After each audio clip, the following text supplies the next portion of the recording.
Okay, we're live. Ooh, we're live with really weird lighting. I'm in a different room to where I normally am, and didn't have enough time to set up my lighting properly. You know what I maybe should do? This would be less harsh if I did this and pointed it over there. Look, it's less harsh. It's less harsh. Maybe this one too. Hang on. Hang on, I can do this. Hang on, hang on, hang on. Move my tripod and move that light to face over there.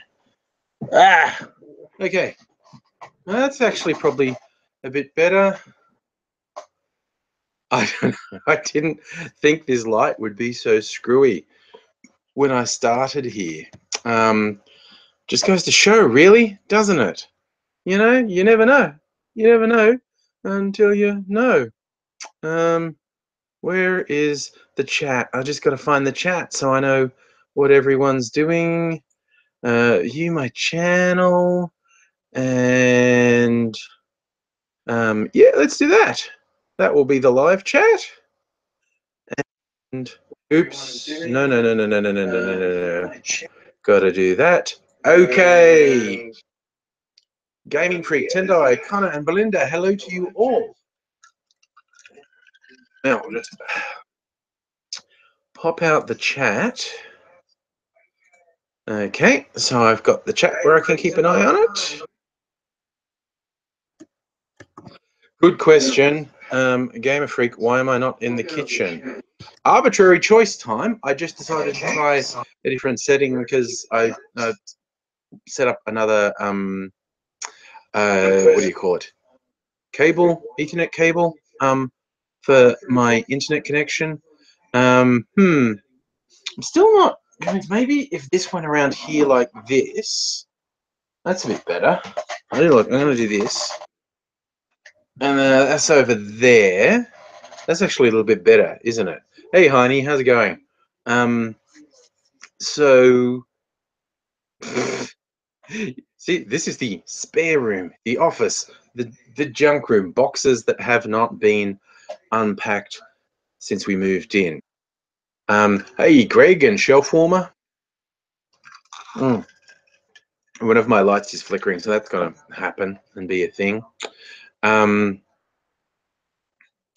Wonder if I could do something with this other light to get it to be a bit less harsh. You know what? No, I'm honestly just going to leave it. I think I'm going to cause a disaster. Oh, that's not good, Heine. It's always a bit rough when someone passes away. Hope you're doing okay on that. Gaming Freak. Yes, I know, Megaleech. We're old school YouTube pals from back in the very, very early days. That's right. In all honesty, I think we had this discussion before, Gaming Freak. Yes, Megaleech and I are old school YouTube pals from like 10 years ago. Hey, Lucy, how's it going? So, well, Tendo, you say one man junks another. These are all treasures. Those are mainly books and stuff. Well, not that. That's just stuff in bags. And well, man, it's chaos. Yes, honey, those sorts of things are always really tough on family. There's no two ways around that. It's one of the sad side effects of life in that, as the saying goes, it's a sexually transmitted disease that is inevitably fatal. And that's something we can't come up. I'm getting distracted because there's a lot of stuff like Mrs. Angry has a lot of stuff for her office set up in here, and that makes for a lot of distracting things because she has interesting things for her office, for therapy toys. Gaming Freak, how did I get so many subs? Well, I got them in the early days of YouTube. And my subs don't really mean anything now because of all the changes YouTube made over the years. But how I got my subs is by making a video that someone else who had an audience liked. So, how do you get subs? You make the best videos possible. Like everyone talks about the tricks, like, ooh, what topics or what thumbnails, and yeah, look, various things like with metadata and whatnot, all help, but they're meaningless if you're not doing good quality videos. So make your goal first and foremost to do really good videos. But yes, particularly you want to do a video that someone who already has an audience will notice and say, oh wow, that's actually quite good. So bear that in mind. Lucy saying that again. Trying to remember where I originally heard it from. Might have been like Douglas Adams, Hitchhiker's Guide, that type of thing. But yes, I don't know where the saying originally comes from, but I heard it a long time ago. That life is a sexually transmitted disease that is invariably fatal. And there's no getting around it. Joe, I'm very pleased to know that you check videos from channels you sub to. I do too. I just don't watch that many of them. Gaming Freak, that is an admirable goal.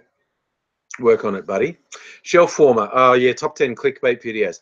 I know that there are some people who I quite like, who do quite good videos that are those top 10 clickbaity things.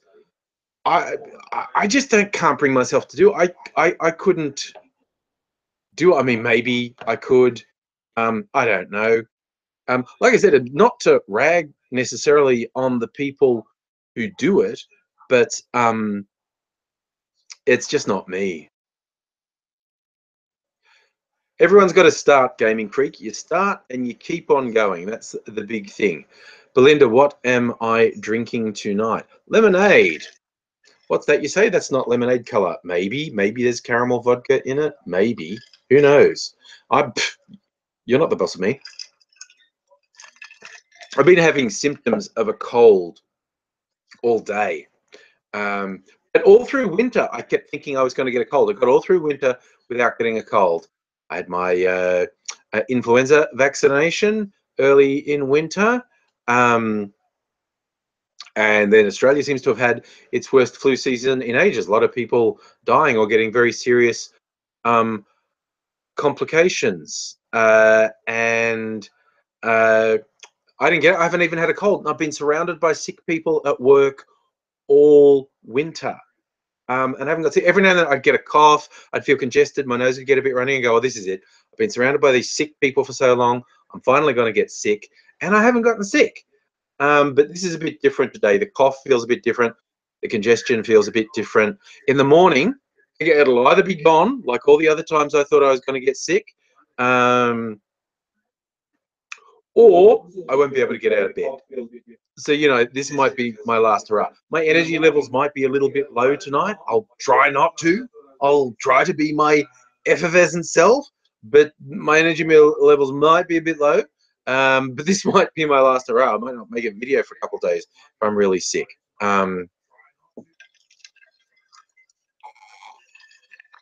But yes, Lucy, I have noticed New South Wales and Queensland are setting temperature records for this part of the year. For the last week or so, it's been 35 to 40 Celsius in lots of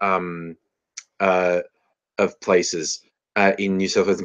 Whereas here in Melbourne, we can barely crack 20. We actually hit close to 30 on the weekend for the first time since last summer. Now it's got back to being cold again.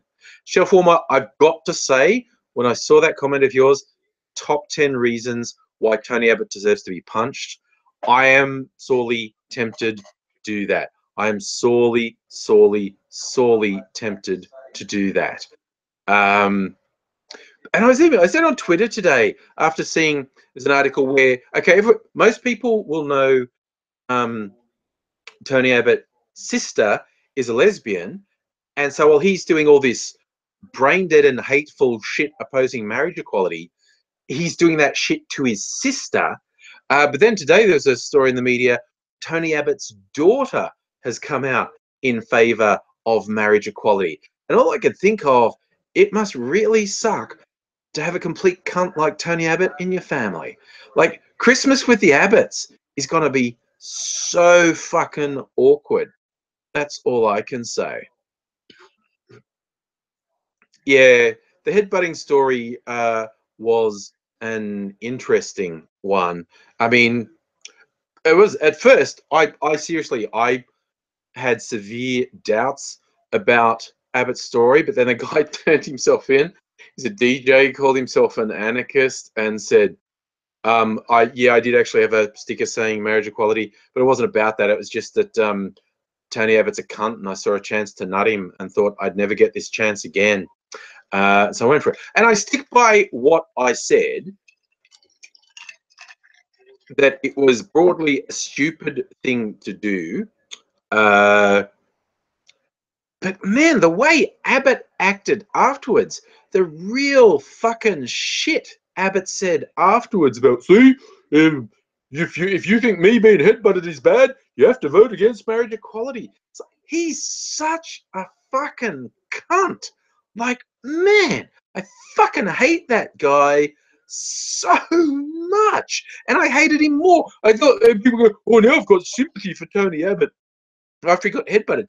If you have sympathy for Tony Abbott after the way he acted and after the things he said after that headbutt, you're fucking garbage. I hate Abbott more. I don't have any sympathy for him. I hate him more. He's basically begging to get way fucking worse than a headbutt. Oh, Joe, most of the Liberal Party has said the no camp are basically telling lies. There's only the hardcore homophobes, and that's what they are. And I refuse to fucking gloss over it and go, oh no, you're not necessarily homophobes. If you are advocating against marriage equality, you have no reason, nothing that makes any sense except you don't like the queers and you don't think they deserve basic rights and equality and recognition. There is no other defense for it. And the fact they won't come out and say that, the fact they say lies and irrelevancies about this is why you should vote against it, where they straight up lie and say shit that doesn't make sense, they got nothing. They're just hateful, homophobic bigots, and fuck them. The idea of, oh, we should engage, no, fuck them. Joe, I haven't even heard a religious argument that holds up. Like, anyone who's used their religion as a crutch is just like, no, dude, you don't get to pick and choose elements of your scripture to say, okay, because that tiny bit of the scripture says gays are an abomination, therefore they are, but you ignore all the other bits of the scripture. No, fuck you. And yes, you're right, Lucy, people who had rainbow signs in their houses vandalized, someone had bricks thrown through their window, sorry, not bricks, rocks, and people really thought they were going to be attacked. It's just, yeah, there is no defense for voting no. And I refuse to pander to anyone who preaches the no vote. Just fuck them. Fuck them so hard in the neck.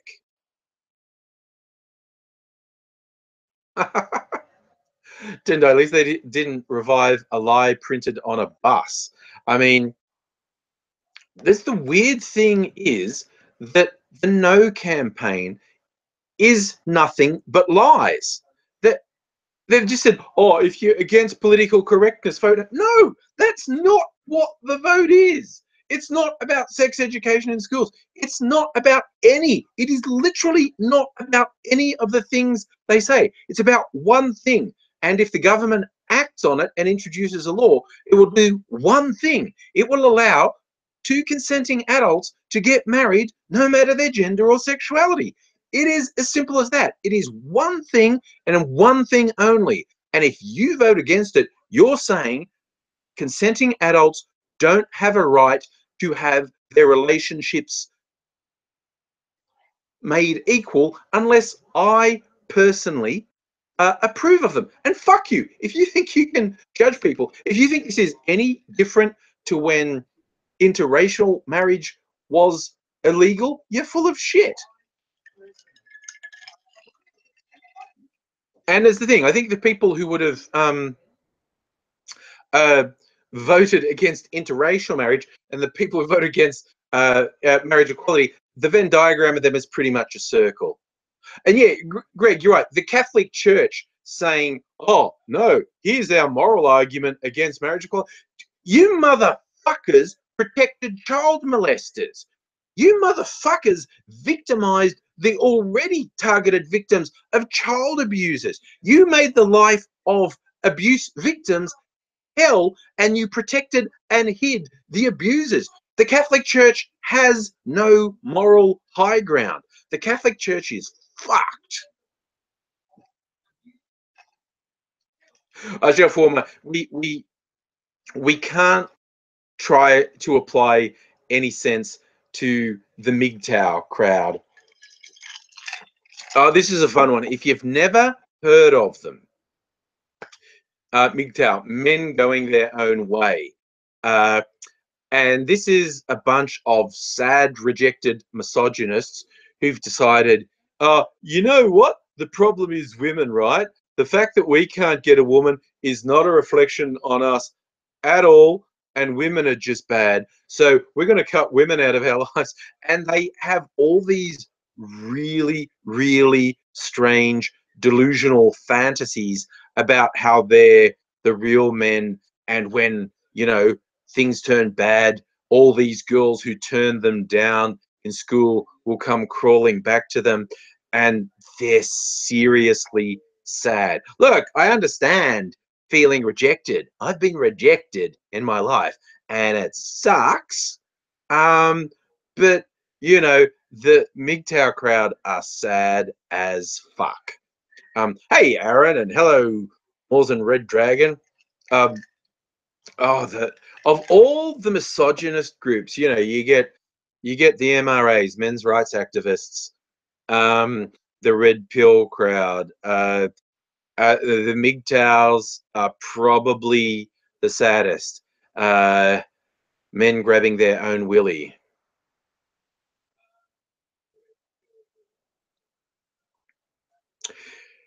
Here's the thing, gaming freak, about a no vote.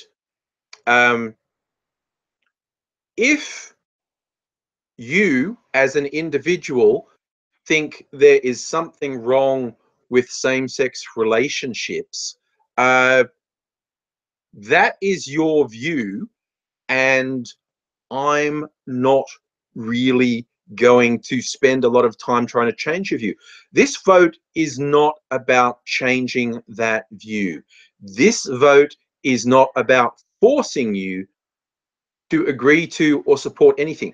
This vote is simply saying, surely consenting adults deserve the same rights under law. It is as simple as that. It is not an infringement on any religion. No religion is going to be forced to do anything in their church they don't want to. None of these ridiculous lies about there'll be no Mother's Day, there'll be no Father's Day, other families. None of those things will be affected. The only thing that will change is same-sex relationships will have the same standing under law as marriage between man and woman, because that's another lie the no vote say. They say that, oh, well, they already have the rights. They don't. Same-sex couples are denied an enormous amount of rights under the law. We need to change the law so the relationships can be recognized as exactly equal to opposite gender relationships. So it comes down to that. There is no supportable reason. Oh, do you think Pauline Hanson blamed traffic congestion on immigration? That is not the first time someone's pulled that. Some scumfuck Liberal Party politician in Western Sydney a couple of elections ago said that exact thing. Said, oh, the bad traffic in Western Sydney is caused by immigration. It's just like, what in the actual fuck? What is that about?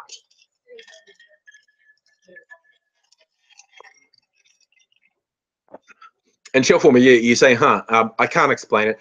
I think they're just saying, like, if we didn't have all this immigration, there'd be less people, and therefore there'd be less traffic congestion. It just makes no sense whatsoever. And you are correct, Belinda. Hanson never makes any sense. Hanson lies, and then lies about her lies, denies saying the lies that she committed to print or were recorded on video, and she thinks that's completely okay. And she certainly never makes any sense. Oh, but by jingoes, isn't her little sidekick Malcolm in trouble? I love kicking him because he's he's such a fuckwit. I mean, he barely ever speaks about race. Like, Hanson is all about racism, and Malcolm Roberts is too, because he's in One Nation. But he mainly spends his time talking about other crazy shit. Oh yeah, Lucy. When Malcolm Roberts gets kicked out of the Senate, because it now looks almost certain that he will get kicked out of the Senate, One Nation get to choose who replaces him from down that ticket. It's probably going to be Pauline Hanson's sister. So there'll be two Hansons in there. That'll be great. Joe, that theory about the human race needing a cull, you're not learning that. There's been a whole, since at least the mid-20th century, there's been a school of thought that said the human race needs to be culled a little bit. And yes, the other few funny points here, Greg saying Hanson had a tweet about saying, hand on heart, I've seen Malcolm Roberts' citizen verification documents. He definitely did the right thing. That was a blatant lie because he hasn't been able to produce them in court.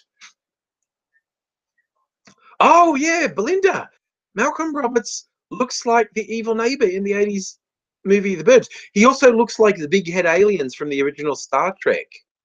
And yes, Mawson's Red Dragon, his climate change denial is probably what upsets me the most, and I will be glad to see him go.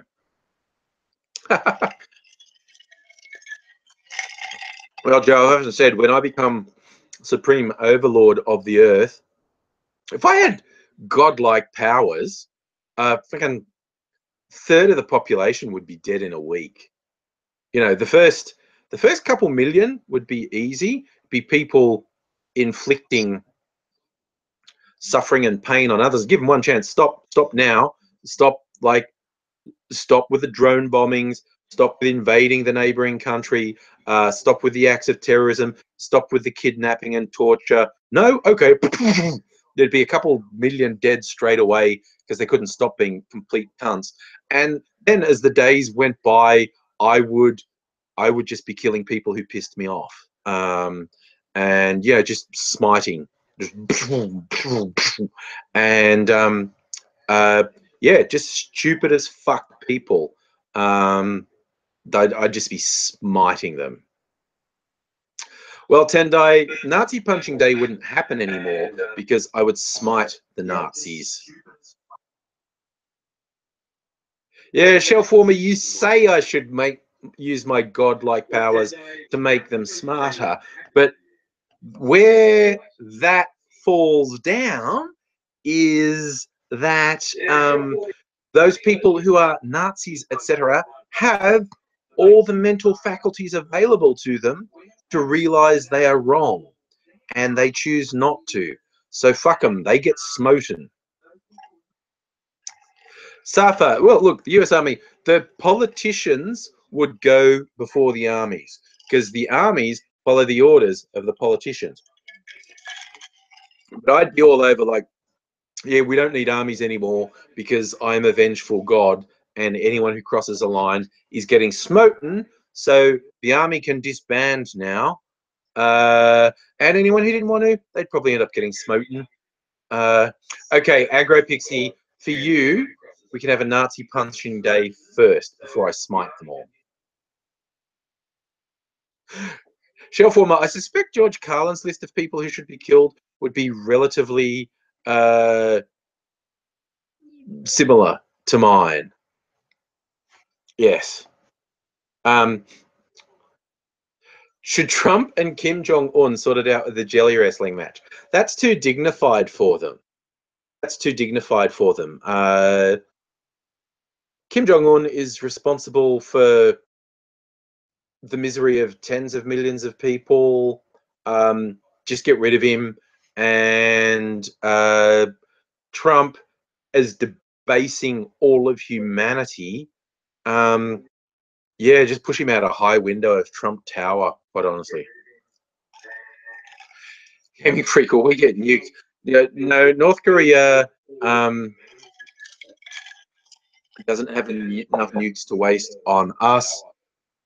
What they would do with conventional warfare would be very bad for people, not us. Be bad for the North Korean people, be very bad for the South Korean people, potentially very bad for Japan. But, you know, you've got Trump out there basically preaching genocide. He's just going, oh, just for a laugh, I'm going to talk about exterminating an entire country. Like, being the worst war criminal in history. He's just casually like, I'm such a tough guy, I'll just randomly threaten the worst war crime in history. Oh, Lucy, yes, I have seen Django Unchained, and I did also like it.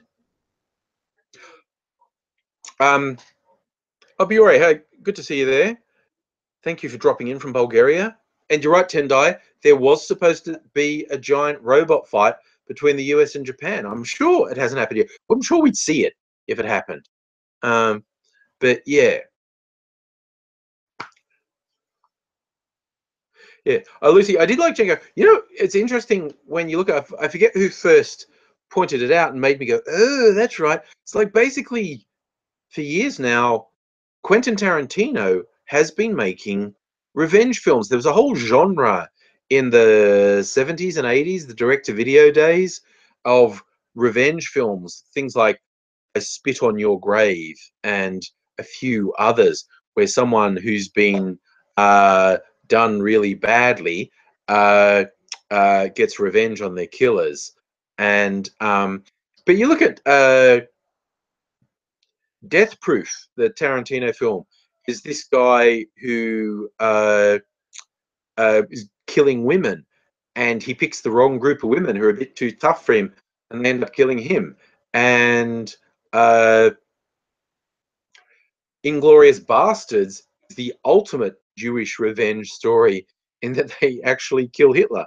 Django Unchained is, of course, a revenge movie for slavery. It's like, oh yeah, Shellformer Death Wish was a really famous revenge movie, which sadly they're doing a remake of with Bruce Willis. I mean, I like Bruce Willis. Maybe it'll be a good film. I don't know. The whole remake thing is fucking sad. I mean, for fuck's sake, there's a remake of Flatliners coming out. That wasn't even a very good film or a very significant film. Why the fuck are they doing remakes of really fucking mediocre films? Sort of stuff that was kind of big on video. Well, that's the thing. Mawson, he's not Charles Bronson. He's different. I actually prefer him to Charles Bronson. But, you know, maybe they're going to do something different with the movie. I don't know. But every time I see a remake, it's just like, ugh, okay, really? Oh, shit, Joe Will, Dave Chappelle's Player Haters one. I love that was in the episode where it was the outtakes. Like he did, hey Celtic King, how's it going? They did outtakes, and because he had one like his greatest hits. All famous people who liked his show saying their favorite sketch, and they did the favorite sketch. Then he had a whole episode that was greatest misses, like stuff that ended up on the cutting room floor that didn't use. And the player haters came up a couple times. He had one where the player haters had a time travel machine, and because the player haters are all black guys, so they go back in time to slavery times, and they're telling the slaves, look, it's not always going to be that bad, you'll be liberated. And then because Dave Chappelle saying, now this next bit is why they said I couldn't use it. And as the player hater, who I think was actually Dave Chappelle, where he's talking to the slaves, and the slave masters there saying, you know, what are you niggers doing? Get the hell out of here, you know. And the player hater says to the slave, don't you worry, the day comes you will be liberated. And the slave says, when will that happen? And the player hater goes, how about nowish? And just pulls out a gun and shoots the slave master. And the then it comes back to Dave Chappelle laughing. Goes, the producer said that wasn't funny. I think it's the funniest shit I've ever done. So yeah, they didn't do it. Celtic King, I am doing fine. Thank you very much. Aaron Big, I think the all-female Lord of the Flies is a really stupid idea.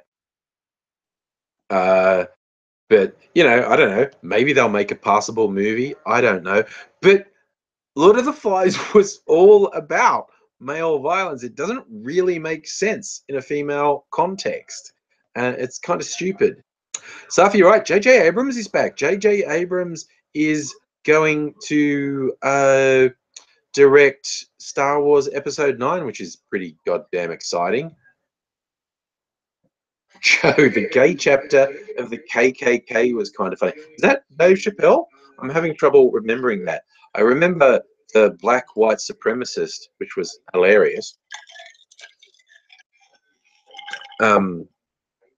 But yes, he'll finish what he started. I mean, honestly, that was pretty exciting news that J.J. Abrams coming back for episode. It's interesting because the Han Solo movie also lost its director. They changed directors because of differences of opinion. It's very interesting because Disney appear to have quite a controlling hand in how the movies are being made. And if the director starts arguing with them and saying, that's not what I want to do, I want to do it like this, the director's getting fired. Okay, Moz, now you made me sad bringing up Carrie Fisher again. I'm going to be really sad watching the next Star Wars every time Carrie Fisher's on screen.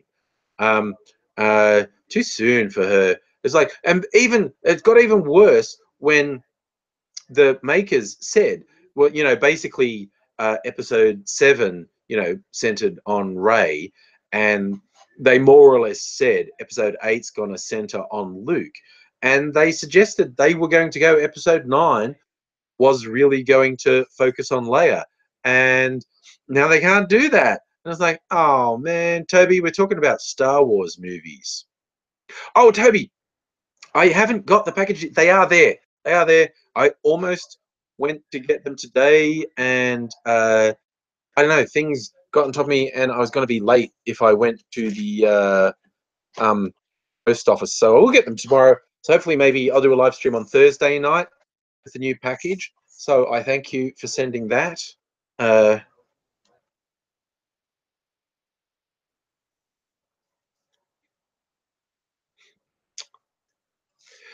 See, I don't agree that the Han Solo film is destined to be a disaster. You know, everyone was worried any of the new movies were going to be a disaster. They were worried episode 7 was going to be a disaster, and it was fucking brilliant. They were worried Rogue One was going to be a disaster, and it was fucking brilliant.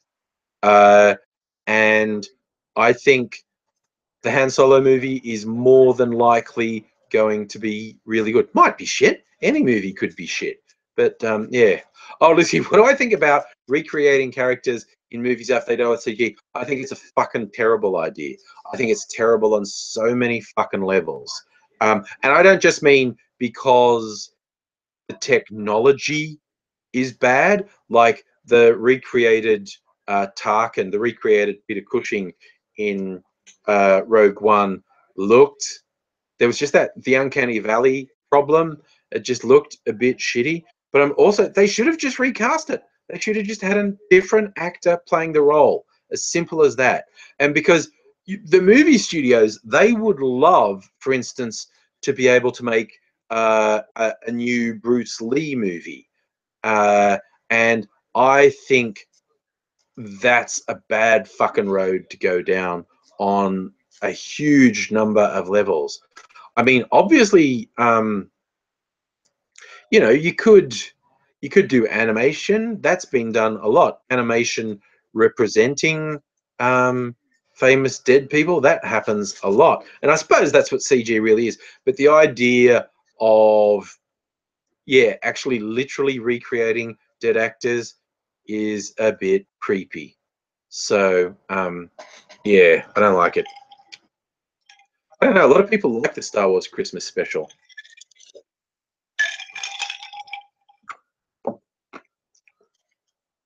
And I mean, if you want to say the Star Wars brand will always be good, I don't know. I still think the prequels are shit. And I think, oh, look, Mutual Admiration Society. I like that. Rose likes Belinda's vlogs. Excellent. That's what I like to see. I just love RC being a Christmas denier special. There's no Christmas special denier bigger than George Lucas, who tried to eradicate it from existence, but he couldn't quite do it. I think you can still see it on YouTube. I don't know if he sends takedown notices when it's uploaded to YouTube.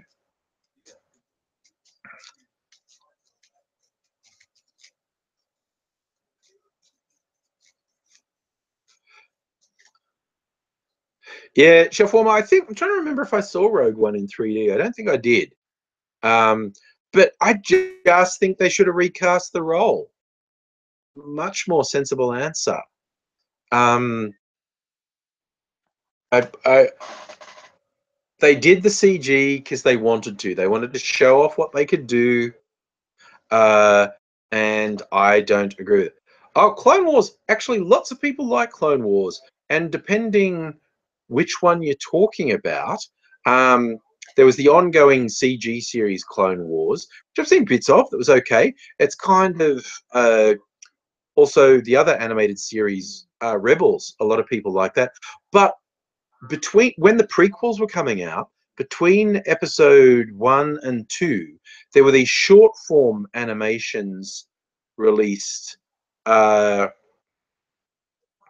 the Clone Wars, directed by Gennady Tartakovsky, who did Powerpuff Girls and Samurai Jack. So visually, they're very like Samurai Jack, and they're really fucking good. If you ever get a chance to see them, Clone Wars shorts directed by Gennady Tartakovsky, they're really fucking good. Actually, yeah, Mawson, you're right. It was between episodes 2 and 3 after the war started, and they're really good. And they fill in a lot of plot, and they give Anakin much more depth, which he was severely lacking in the movies. But they're really worth watching. Toby, you dreamed of me last night. I was wearing a lamb, climbed through its asshole, popped out through its mouth, wearing it as a coat. Well, that's just fashion. That's just fashion. I think I'm fashion forward.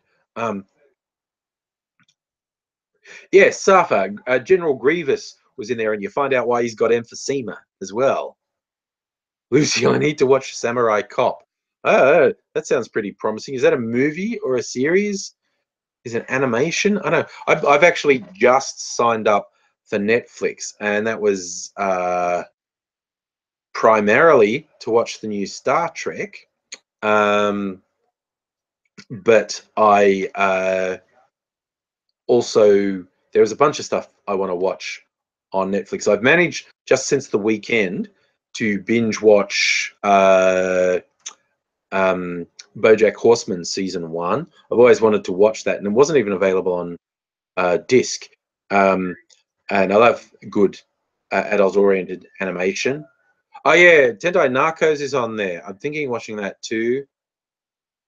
All right, so Samurai Cop is a terribly hilarious film. Okay, I might get the opportunity to watch it at some point. But yeah, I mean, yeah, Narcos everyone raves about. There's about a dozen series on Netflix that everyone raves about. I'll work my way through them, and then maybe when I've worked my way through all the stuff I want to watch, I'll dump Netflix and get Stan or something. Watch the ones on that. Is The Punisher on Netflix? Oh, I suppose all those Marvel things are on Netflix, aren't they? Oh, Belinda, Breaking Bad is fucking awesome.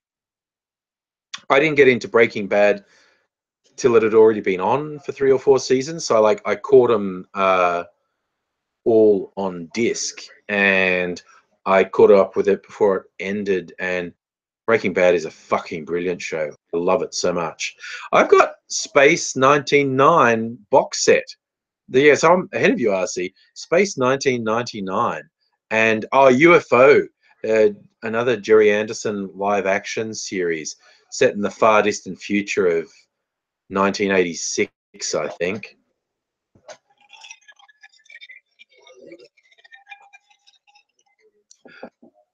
But yeah, Belinda, Breaking Bad is a Vinny. Oh yeah, Lucy, I just embrace the whole Rick thing now, just burping mid sentence. Um, Rick made it acceptable. I don't even try and suppress it.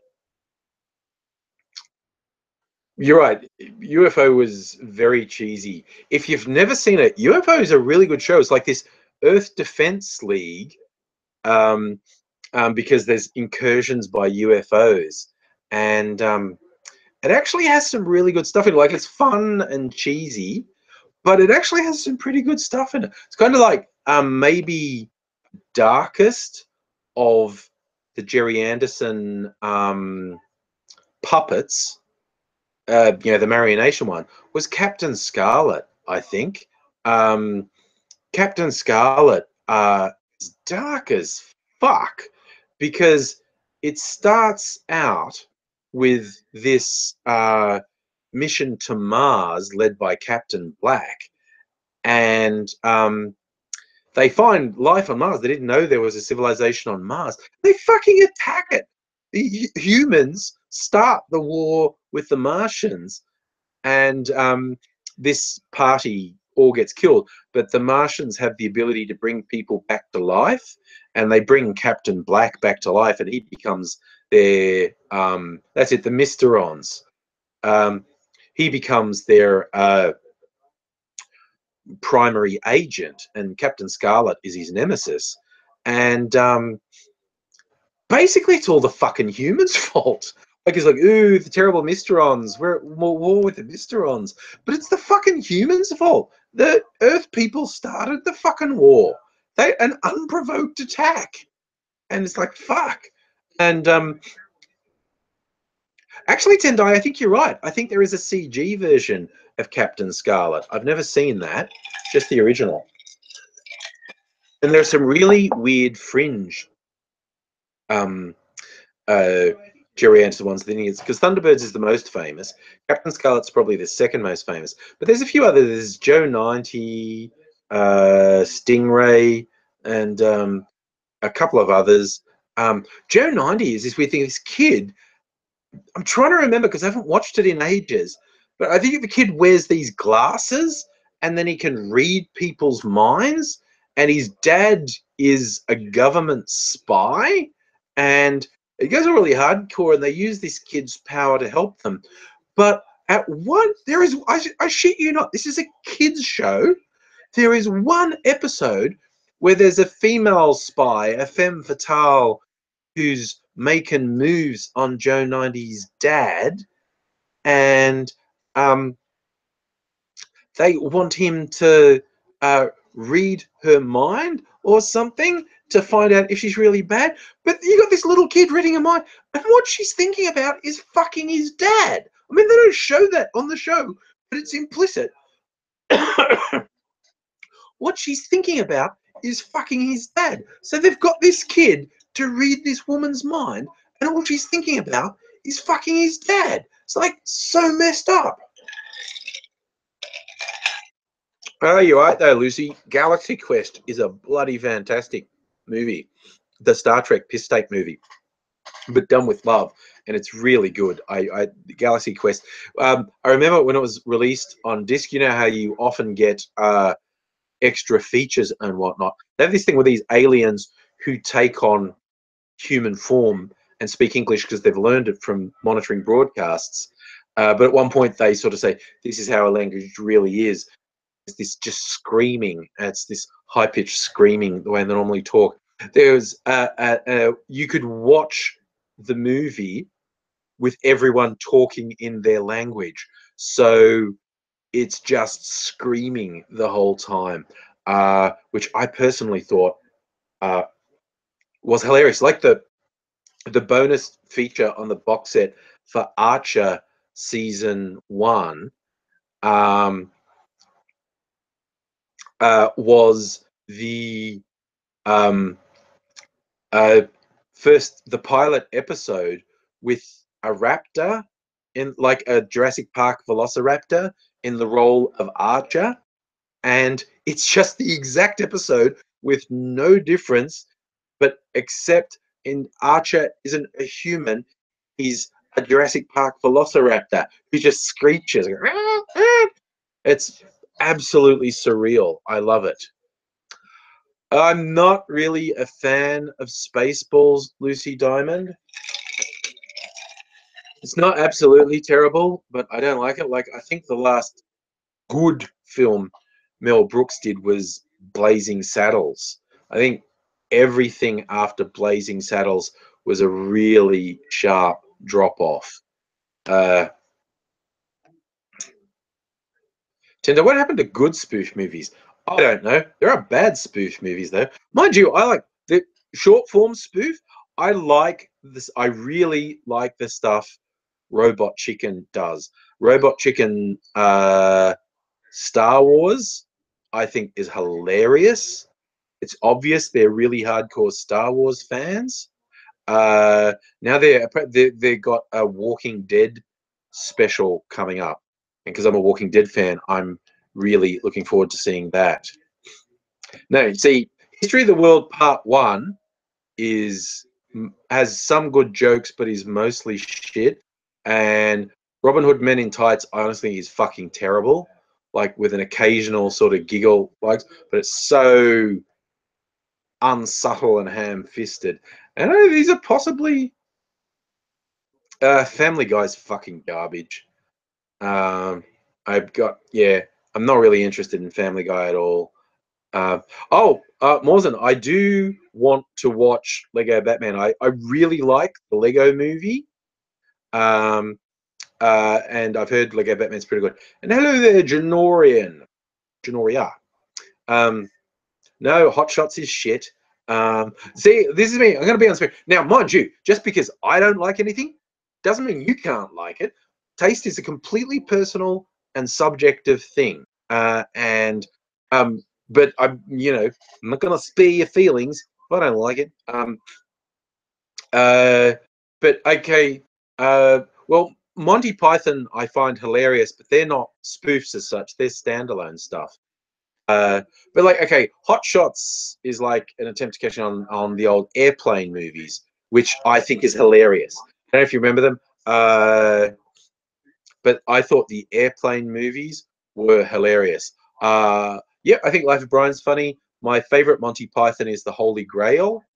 A lot of people think Life of Brian is better. I just really like The Holy Grail. Even The Meaning of Life was okay, although that was mainly sketch comedy rather than a cohesive movie. But I'm a fan of the old Monty Python. Hi, Timothy. I am fine, thank you. How are you? Flying High, that's right. In some markets, Airplane was called Flying High. Like in Australia, it's called Flying High. Naked Gun has some good laughs in it. Yeah. I don't hate The Naked Gun. I think it has some good laughs. Oh, Janoria, I'm going to change into politics. Who's going to die and be on the Iron Throne in Game of Thrones? That is a big call, Timothy. Look, I think it's going to be Daenerys and Jon Snow, or Mr. Targaryen, as his real name is. And Targaryen family, Targaryens are really into incest. So Daenerys and Jon can get married, and they'll be on the Iron Throne with dragons. That's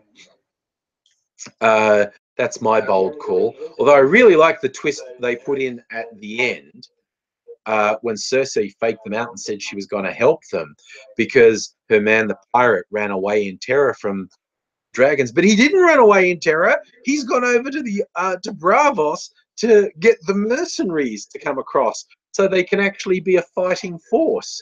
That was a good twist. I like that. Carry On movies. Guy, you have to be in the zone to like a Carry On film because they're cheesy as fuck.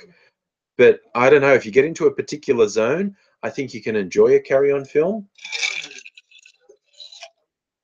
But, you know, it was just a bunch of old English vaudeville performers. I don't know, they're probably drunk or stoned the whole time while they were making them as well. But yeah, that was a bit of a thing. Sort of films that used to get made in England in the 60s and 70s. Connor, okay, that's you've gone off on a different tangent there to the Bourne series of films.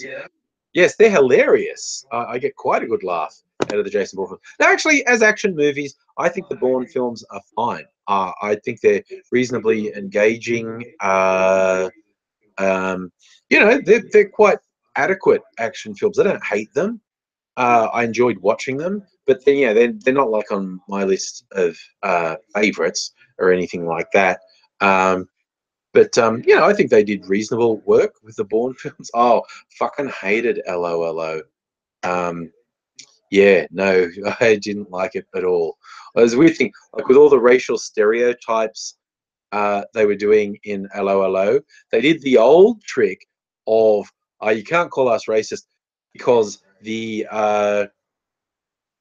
English character who was, you know, the English spy who was undercover as a French policeman, and he was really bad. It's like, see, you can't pick on us for our cultural stereotypes because we made the English character the stupidest and most useless. So, things. Oh my God, Lucy, the old Arnie action films from like the 90s. They had some great one-liners on it. You gotta love the one-liners. Matthew, why do I use Google Live Stream? Because it's easier. If you're trying to use YouTube Live through my fucking laptop, there's all this shit you've got to do that I can never get working right, and it fucking drives me crazy. Timothy, do I think there's going to be World War II between US and North Korea? You mean World War III? Look, somebody has got to put Trump in check at some point, because Trump at the moment is threatening the lives of at least tens of millions of people, just because he's a fuckhead, just because he's a colossal fuckhead.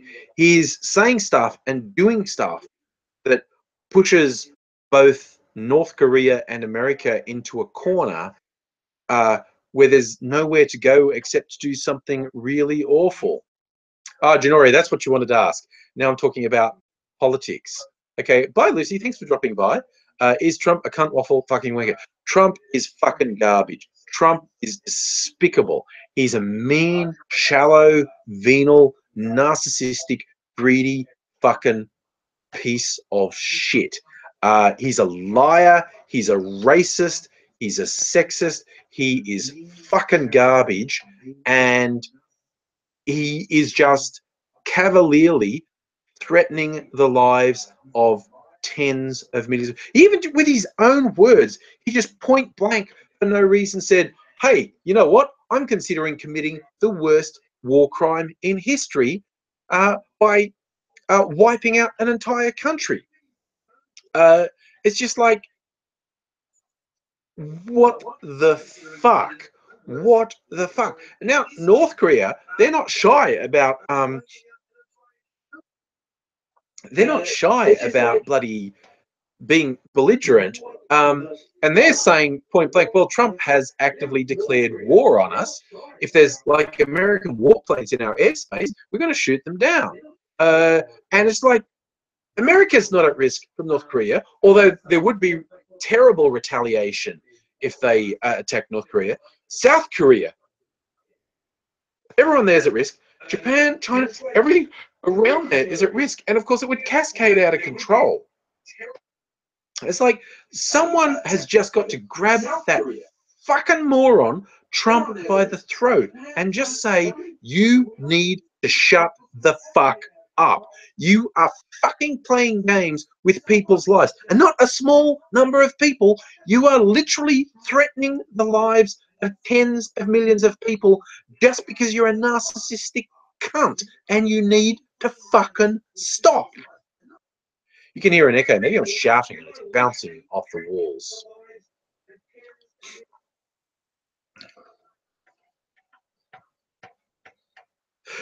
One of the darkest jokes I saw on Twitter about, someone doing something about Trump. There's a black guy on Twitter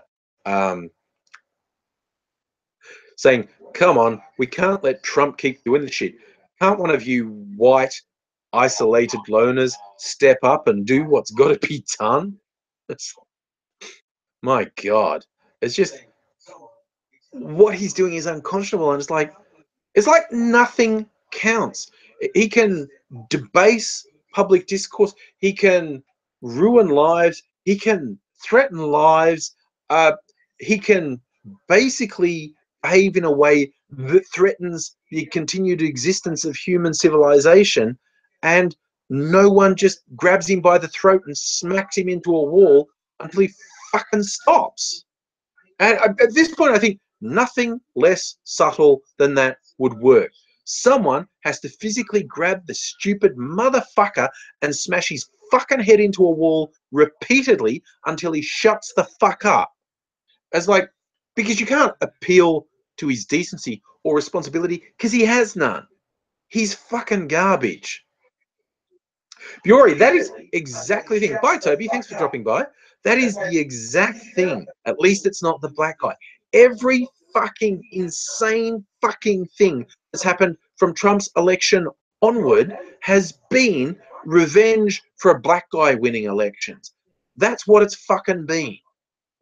Hey, Day04, how you doing? Look at what I just love. There's all these little distracting things around me. I've probably showed this before. Old telephone technology. Look at this. This is sexy. It's like, woo, slips up. There's your keypad. I think that might have been this was one of my old phones. It's a Sony phone, and it's that little symbol. It's Walkman branded. You play music on it. It's got a little spin wheel like the old iPods had. And trying to remember if that was a touch screen or not. It might have been.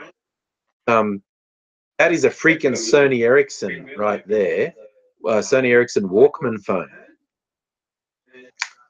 I don't know why it's still here. It's just sitting there. But I don't know. I reckon this was around it's a 2 megapixel phone camera that they're raving about. I reckon that was out when about the iPhone 2 was out.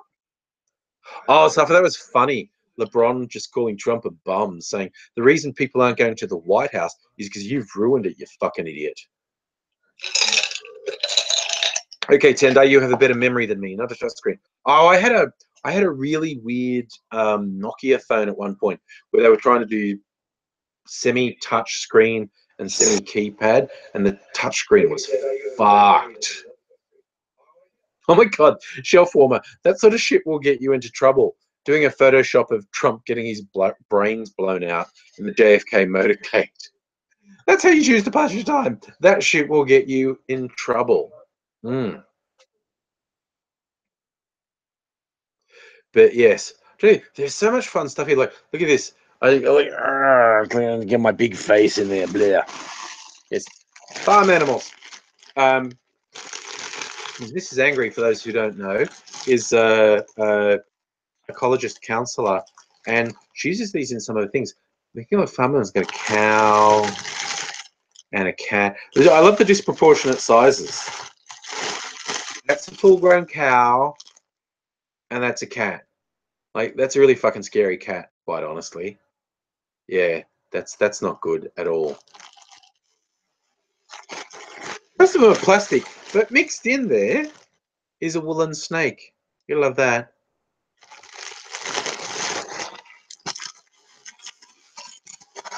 But this uses them for diorams. I'll show you. Man, what's this? Something in this box. How old? Oh, I know what this is. Okay. So the box is not real. It's just called a home broadcaster kit. It's like an electronics kit. It's really old electronics kit held together with tape. But it says it's floral garden in here, not a home electronics kit. Look at this. It's a thing you can build. I'll show you things. And like there's things to build houses, like you build a little greenhouse and stuff. And there's all these, I think they're really cool. These little plants and stuff. These little plants. And you get this little plant. And you build your little farm. This is basically Farmville in 3D. This is, you build your own little farm with all these pieces, and there's rocks. And I built a whole little thing with this once. My own little world that I could do.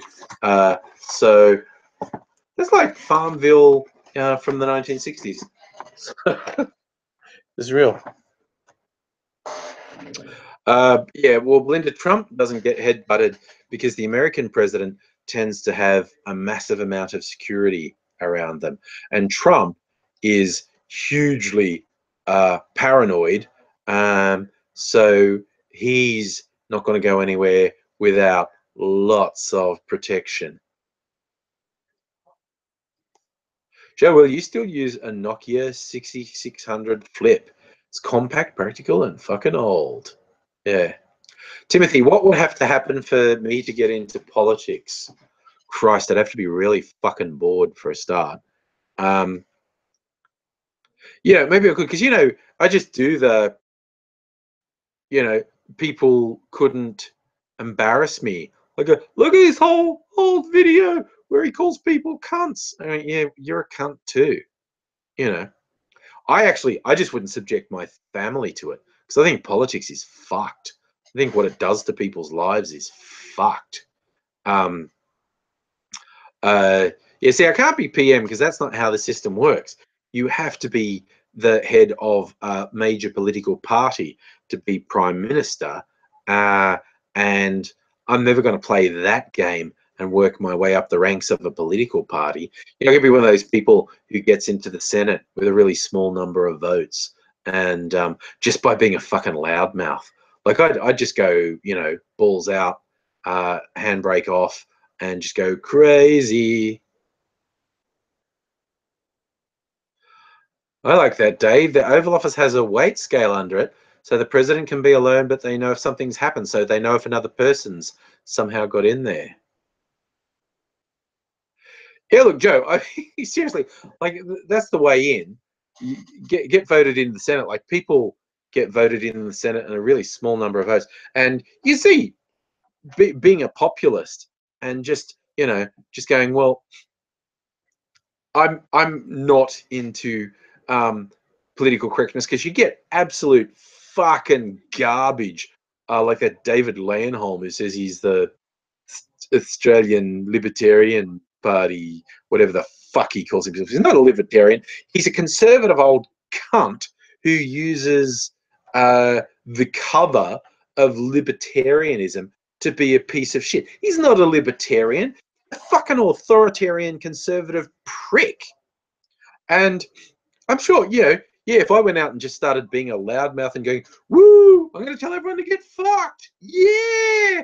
And I'm not going to be a racist, sexist piece of shit. So, you know, if you want someone who fucking goes out and just yells at people and says, shut the fuck up, and who isn't a racist, sexist, bigoted moron, that's me. So I get to be the one to speak up and say, you know, this is bullshit. We're not putting up with that. Hey, Malcolm Roberts, that's climate change style stuff. You're a fucking idiot. You're embarrassing the country. Shut the fuck up, you dickhead. That's the thing, Day. I really don't want to get into it. But I wouldn't even do it as a party, because no, you get involved in a party, you're always going to be pushed. That's why people say, oh, have you ever been into politics? You know, even when parties are very close to what I think on topics, there'll always be times when you're pushed to vote in favor of something you don't agree with because the other people want to go that way. So no. Biori, all those conservatives who talk about political correctness, which is apparently being a vaguely decent human being. Oh, I'm sorry, he wants to not treat people like shit. Oh, that's political correctness gone mad. And snowflakes. Why is it, particularly in America, the people who go, oh, snowflakes, you're triggered, the slightest challenge to their worldview, and they lose their fucking mind. Like, that's what I actually called this live stream with the Take a Knee. For those who haven't seen it, some people don't pay attention to world politics or American politics. I always do, because there's something wrong with me. But a big thing that's really picked up steam, particularly over the last weekend, but in a little bit of lead up, is the phrase "take a knee." Now, if you don't know about it, that came from a footballer, American gridiron player, Colin Kaepernick. I'm probably pronouncing his name wrong. He, in protest at police brutality and racism, and the fact they were getting away with, murdering black people, not taking consequence. When the national anthem played before a game, rather than standing with his hand on his heart, he kneeled. He went down on one knee and kneeled. It's just a silent protest against police brutality and racism. And man, it got him a lot of fucking enemies. It's just like conservatives are free speech, free speech. You've got to protect Nazis. Nazis have got to be allowed to have free speech. White supremacists have got to be able to have rallies. You've got to have racist statues in the South. That's all free speech. But this guy didn't do anything, but didn't even make a noise, didn't even disrupt anything. Just went down on one knee, and they can't fucking handle it. They're losing their fucking minds. And for the last week or two, Trump's been harping on about it and saying, they should be fired, called them sons of bitches. He couldn't bring himself to condemn white supremacists called swastika-wearing, Zig Heil, Hitler-loving cunts, called them very fine people, but black athletes dare to do a silent, non-violent protest, and he calls them sons of bitches. There is no doubt. People go, you can't call Trump a white supremacist. Of course he is. He's racist right to his fucking core. He's a literal white supremacist. He thinks white people are above everyone. He thinks anyone non-white who has achieved anything has had it handed to them. He thinks white people who have had everything handed to them, oh, they're the hard works. They're very fine people. He thinks he's fine people. He fucking inherited money. He's never made a single smart business decision in his fucking life. If with his inheritance, if he just put it in a bank and had it in a low interest bearing account, he'd be richer now than he is now. If he just sat in a little room eating crayons and fiddling with himself and playing in his own shit, he'd have more money now. And I'm gonna sneeze. I can feel it. Sorry, he's good. Oh, that's the congestion gig. Oh, good lord. Tissue. This is gonna be really gross. Yeah, and he doesn't even pay tax. Everything Trump puts out about himself is a lie. It's humorous that what he says about other people can be true. When he's ragging on other Republicans in particular, he's usually telling the truth, which is really funny. Because he humiliated all of them, and then he won, and so they had to come sucking up to him, which was yeah, really. Okay, Greg, I'll do that in a tweet later. Trump would be richer if he sat in a room eating crayons and fiddling with himself. I know, Timothy. It's a sad revelation that Trump is not a nice guy. He's also not talented. He's not intelligent. He's not a good business person. He doesn't make good deals. Everything he says about himself is a lie. And he's a fucking through and through racist, white supremacist piece of shit. And that's the thing. Whenever you say, like, oh, you know what? People should host Nazis. Nazis should have a public platform. If you don't, that's an infringement of their freedom of speech rights, which is said by little bro flakes who can't fucking understand what the American Second Amendment actually means. And that's the First Amendment. Second Amendment's the gun one. They don't know what that means either. But the First Amendment, freedom of speech, is that the Congress shall make no law limiting speech. That means the government isn't allowed to punish you for expressing views that they don't like. So private entities not wanting to give you a platform for your bullshit is not an infringement of your free speech rights, because no one's compelled to give you a platform. No one's compelled to listen to you. No one's compelled to give you any credibility or validity. But now we have the actual president of the United States demanding citizens who legally express their disagreement with the way things they are in a non-violent and even in a silent protest that doesn't disrupt anything. He demands they lose their job. That is, by definition, a breach of the First Amendment. And these fuckwits, they think they're mysterious. It's like, oh no, I'm all for free speech. Actual fucking Nazis. But if a black athlete dare do something that makes me mildly uncomfortable, they need to be severely punished. They think that their racism isn't obvious. And you've even got the stage like he's gone so far and the shit he said is so ridiculous that the owners of the teams, really, including a guy who donated $1 million to Trump's inauguration, has stood up and said, no, what you are saying is not acceptable. Really conservative owners of teams have joined arms with their teams doing the protest. And it's not a protest against the national anthem. It's not a protest against the flag. It is a protest against police brutality and racism. It's like saying that these protests at the sporting events are a protest against the anthem or the flag. That's like saying Rosa Parks was protesting against buses. She thought buses were a bad idea. That was what her protest was about. She protested on a bus, so she must have hated buses. These athletes, they protest while the anthem's playing, so they must hate the anthem.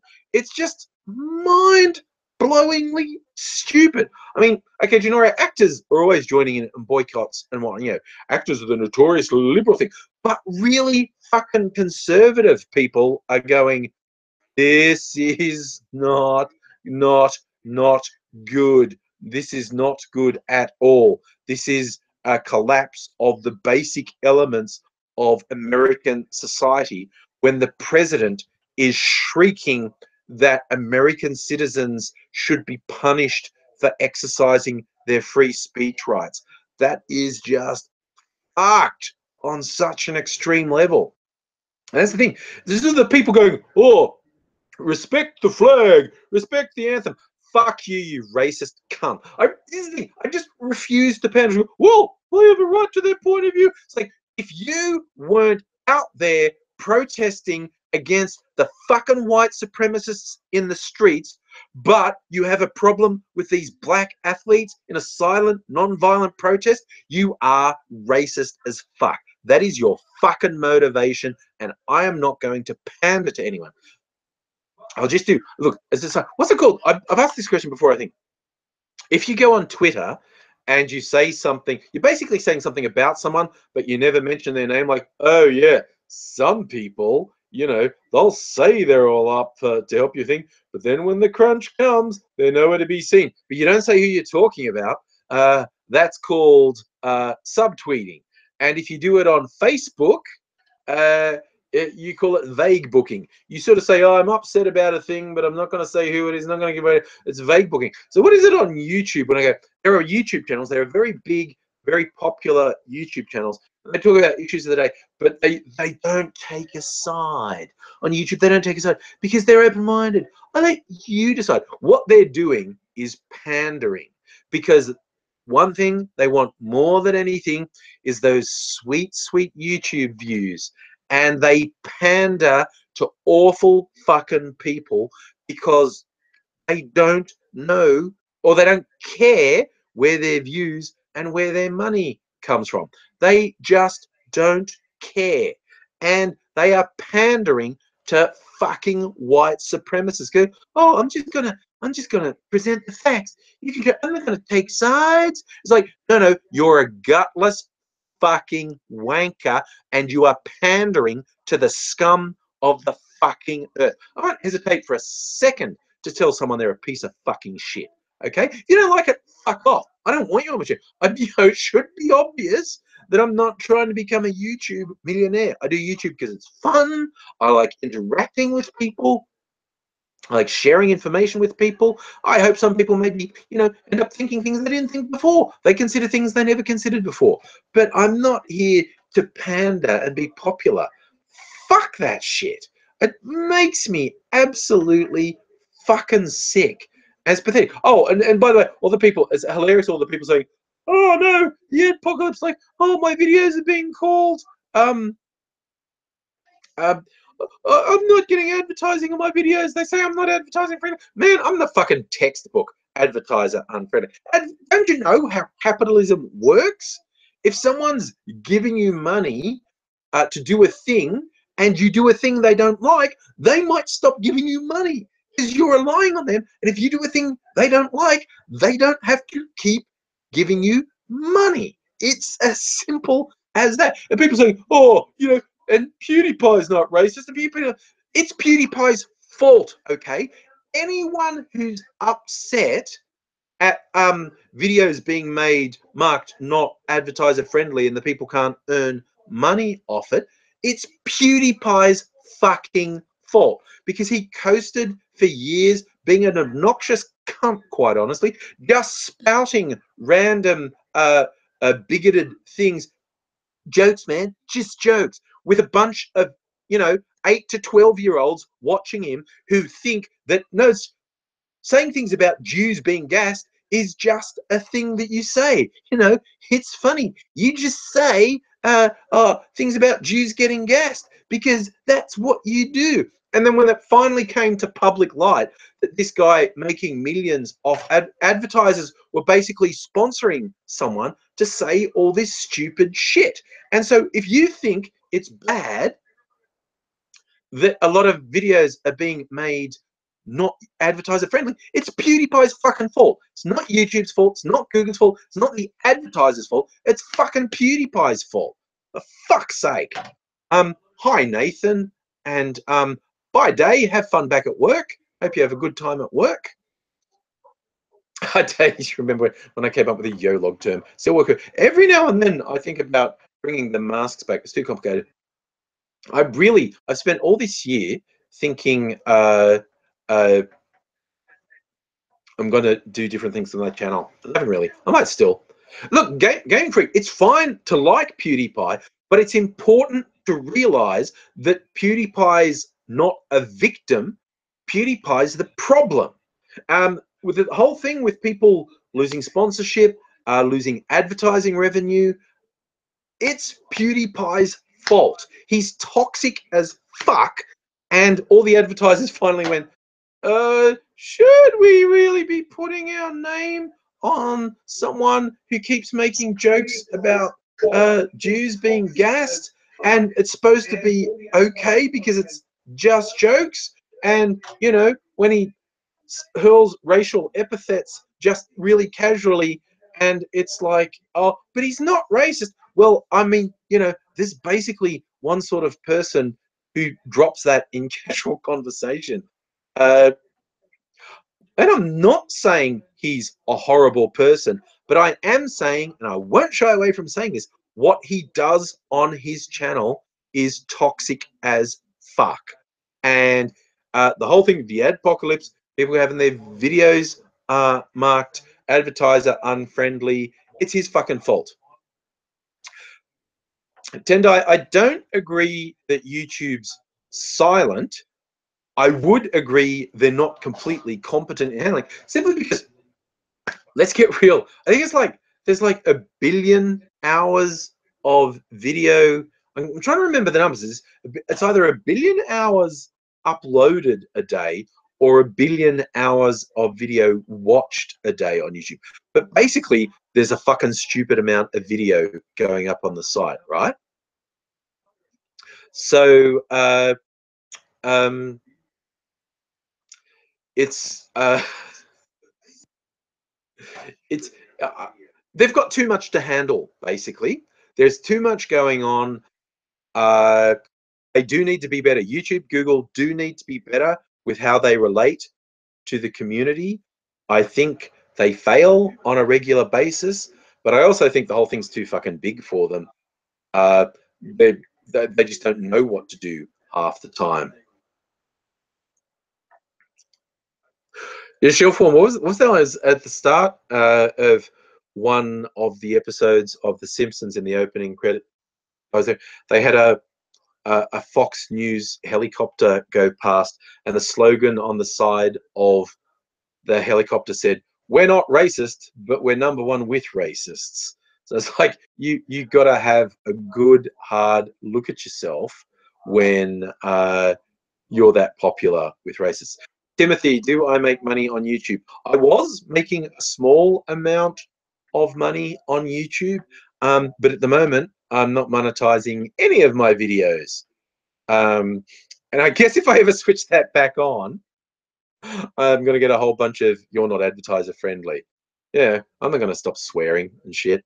That's okay. Ebiori, I mean, YouTube do employ an enormous amount of people to review videos and whatnot, but it's not enough. There's just the volume is impossible to keep up with. I think they could be better. I've always thought they could be better. I've not been shy over the years of complaining about things they don't seem to be able to do right that are kind of really basic, like a coherent comment system on the videos. I've been on YouTube 11.5 years. I've got videos from 11 years ago going, "Oh my fucking God, YouTube, can you please fix the comment system?" And they just keep fucking it up differently. They've changed it so many times over the years, and they changed it again recently. They never get it right. They just fuck it up differently. Oh, Belinda, again, the false copyright claims, also not YouTube's fault. Under US law, the Digital Millennium Copyright Act, if they get a takedown notice, they have to take down the video to have what's called safe harbor. They don't have a choice. They have to take it down. But they have gotten much better over the years at helping people file counterclaims. Like if you genuinely believe the copyright claim against you is false, you file a counterclaim, and YouTube has gotten much better at supporting that over the years. So that's a good thing. Yeah, but their copyright law, which is not controlled by Google or YouTube, it's controlled by governments. There's that really popular idea of 3 strikes. Like if you're busted for copyright infringement 3 times, you lose access to the site or whatever. I want people who file false copyright claims to be blocked from ever filing copyright claims again, because they're just fucking trolls. It should be as simple things like, okay, we've reviewed counterclaims against you, and you've had 3 clearly egregious copyright claims that weren't true. You're not allowed to file copyright claims anymore. Jude Maris, I've had that. I've used loops from GarageBand and had someone say, "Oh, I copyright that," and so, and I go, and I'm thinking, "You don't copyright that. It's a GarageBand loop." And they go look at their thing that they've released commercially, and they've just used a fucking GarageBand loop. And I've always filed counterclaims and always won. Video games for fun. What other platforms seem to be better for YouTube? None. There are no better alternatives than YouTube. Simple, short answer, none. There are other niche things.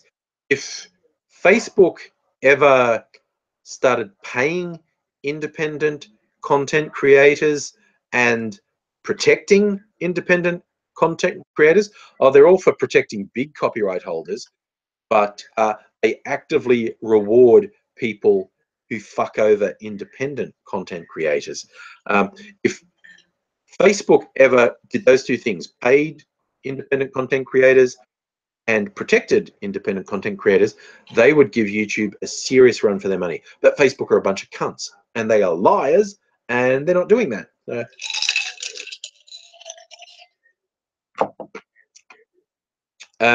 You know, you can do niche stuff on. There's a bunch of sites you can do niche stuff on that can work for you, but nothing has the platform reach of YouTube. Oh yeah, musical elevator sound effects can get you in trouble. Yeah, but it's like I'm trying to think. Trying to think what else was. I mean, very interesting. A friend of mine who's very entrepreneurial. She got a name for being really effective on Snapchat. Like she's like uh, uh, she like traveled the world as a Snapchat expert, and she's really into adapting quickly. And her latest thing, she's saying the boring professional site, LinkedIn. She's saying you can have a really big impact on video on LinkedIn. Not crazy shit like I do. It has to be business oriented videos. But she's championing LinkedIn as a thing. What's that, Tendai? There's a PewTube free speech version. It can't exist. When you start a new site, because there are hundreds of tube sites, and people say, "Oh, you should join this." It doesn't have the copyright bullshit that YouTube does. The only reason it doesn't have the copyright bullshit that YouTube does is it's small and beneath notice, and so if you put stuff on it, no one's going to fucking see it. The instant there is enough traffic to get any sort of public attention, you are going to come to the attention of copyright owners, and you are going to get shut the fuck down. And this has happened so many times over the last decade, and I get so annoyed at people who are dumb as fuck and say, I'm going to start a site to compete with YouTube, and no one have to do copyright, and it'd be free speech, and I can say whatever. You're still subject to the fucking law, you munted fucking idiot. And the only reason these smaller tube sites get away with it is because no one's fucking watching. And what's the point if no one's fucking watching? You know, no one's watching, so there's no point. And as soon as people start watching, you'll come to the attention of the copyright owners, and you'll get shut the fuck down. It's ridiculous. Hi, Mike. Well, I just realized how much time had gone. It's like 9:45. I didn't realize it was that late. I've been going for a while, about an hour and a half. I'll probably go a little bit longer. But yeah, been having some good old rants. It's always good. I'm trying to see something over here. Does this say? No, it doesn't. It also doesn't say how long I've been doing it. Okay, that's okay. I don't need to know. It's fine. Hey, where'd the chat go? It's fiddling with things. Yeah, so it's just, you know, people talk the dumbest shit. Night, Greg. See you later. I'll probably go soon. But yeah, I do get exasperated at people who say dumb shit.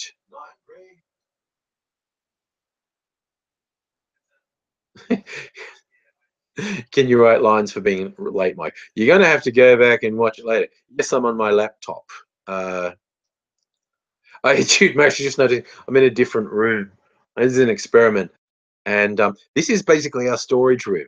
This is the spare room, could be bedroom, office. I'm at a desk where you can do offsite. But yeah, all the boxes stuff. That's mainly like the bookcases. That is actually mainly books and comics and stuff that I haven't unpacked. But yes, it is a bit like I'm in a storage locker, isn't it?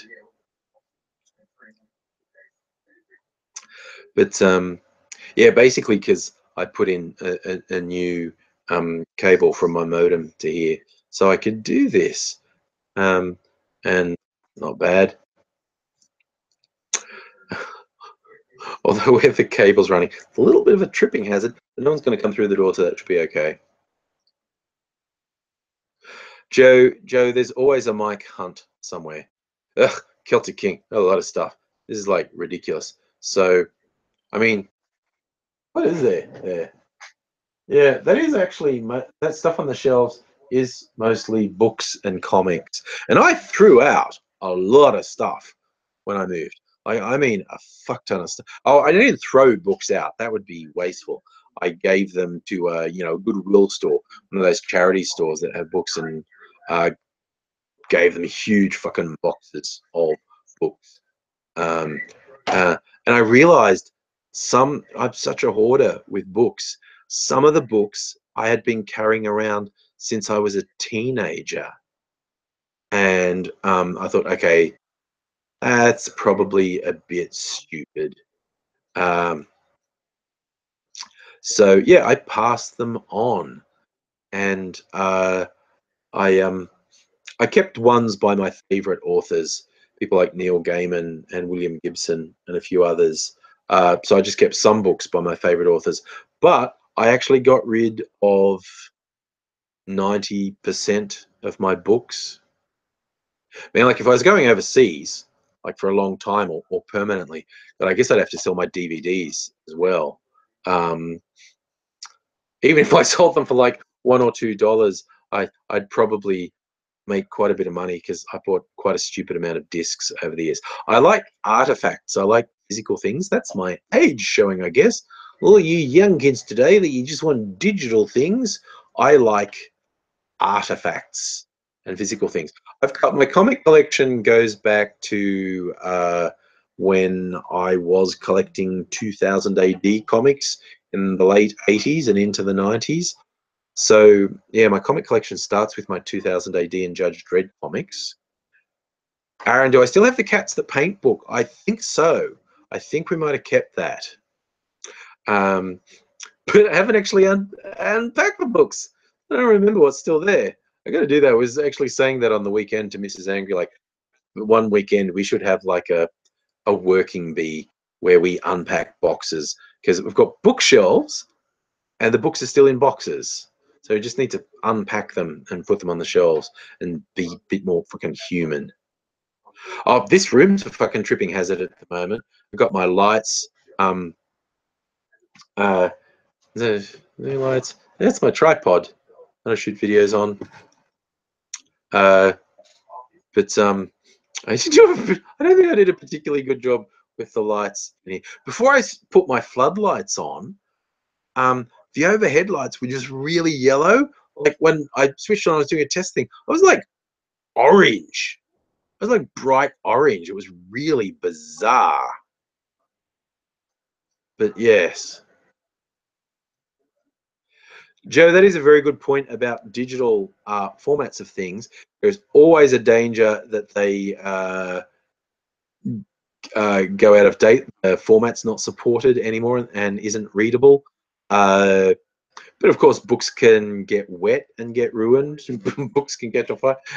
Books bulky to carry on. I mean, we're talking about books. You'd have a Kindle or an e-reader that has one thing that has hundreds of books on it. And obviously, you can't carry around hundreds of books. So, hey, Aussie Brick Chick, you've missed just about everything. I will be signing off soon. But we did our usual range of talks, movies and TV shows, and politics, of course. Had some jolly good angry rants about Tony Abbott and marriage equality no voters and Donald Trump. So there's quite a bit in there. There's quite a bit in there. Oh God, that's right. I wanted to cook something before going to bed. So look, I was almost going to do, because I wanted to cook something to take to work tomorrow, and I was almost going to start off in the kitchen, do cooking with Angry, but it just looked really messy to do that. So you never know, I might do that in the future. Do a live cooking segment. But I am actually going to sign out now. So thank you very much, all of you, for joining. It's been a lot of fun. It's always fun. Really enjoyed it. Quite a good crowd of you people in here tonight. So thanks for dropping by. Thanks for interacting. Do the old thumbs up on the way out. We'll try and fool the Google algorithm into thinking that I'm really popular. And I will be back again soon. I might do, I've been meaning to do a couple pre-recorded videos, so I might do a Wangafat and say, oh God, but I've got this bloody training thing after work. I was exhausted last week. After work, I have to go to this other bloody training thing that goes for another 2 hours and get home till 8:30, and I was fucking exhausted by then. But I'm gonna try. I'll try and make a ranty video tomorrow. It's big fun. But yeah, thanks everyone. If you give me a thumbs up, I'd really appreciate it. And I hope to see you again soon, because it's always good to see you. And I will be back again soon. Bye now. And I've hit